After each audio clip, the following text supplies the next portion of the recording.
Crosstalk coming away a little later here on RT. Hundreds of protesters in Belfast have thrown bricks and bottles at police in a fourth consecutive night of protests over a decision to fly the British flag on City Hall only on designated days.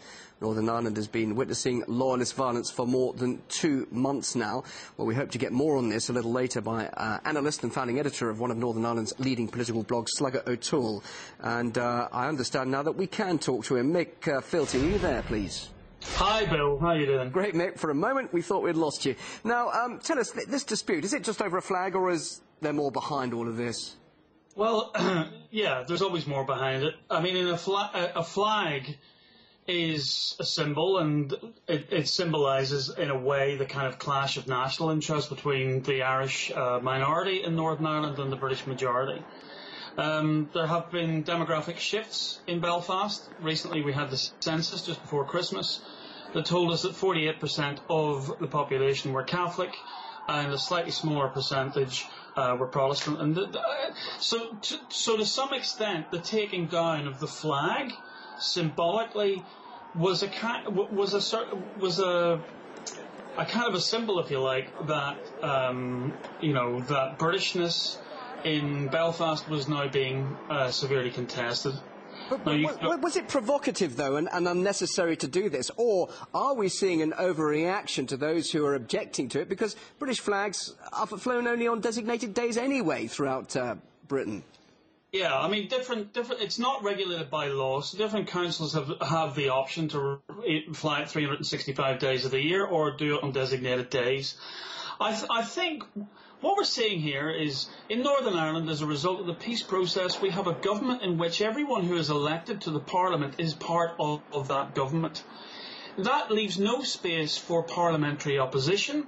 And so when something like this happens that is seen by certain, mostly working class, but certainly in lower middle class communities too, as being provocative, there is no political way of actually expressing your opposition.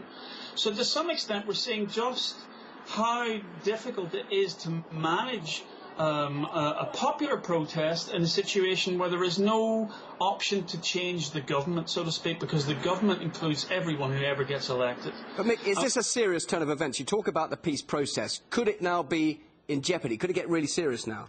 I think at this stage it's very unlikely. What we need to know about these protests is, and recently, over the weekend, Terry Spence, who's part of the police trade union, if you like, the Police Federation of Northern Ireland, let the cat out of the bag and said that, and named the paramilitary organisation that was behind a lot of these protests.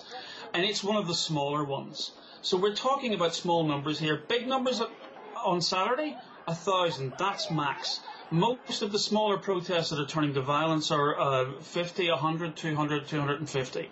So we're talking about very small, isolated communities, pockets, and very much these guys are kind of on their own. It's hard to see it going away quickly, but it's also hard to see where the protest is actually going, how it's going to scale up beyond the small numbers that it has. And is it very hard to know now what the Belfast City Council should do? Because it's got itself in a big problem, hasn't it? Because if it does reverse its decision under pressure, it's then, of course, going to upset the unionists, isn't it? And then we're going to see different protesters on the streets. It won't. It can't reverse the decision. Now, they're meeting as we speak in Belfast City Hall tonight.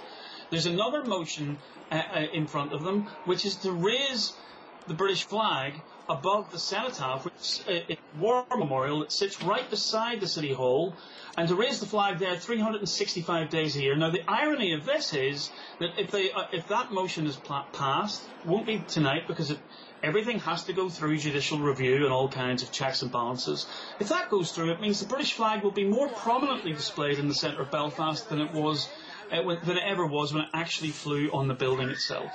Mick, thank you very much indeed. Mick Fealty, writer, analyst and the editor of one of Northern Ireland's leading political blogs, Slugger O'Toole. Good to have you on RT. Thank you. Cheers, Bill.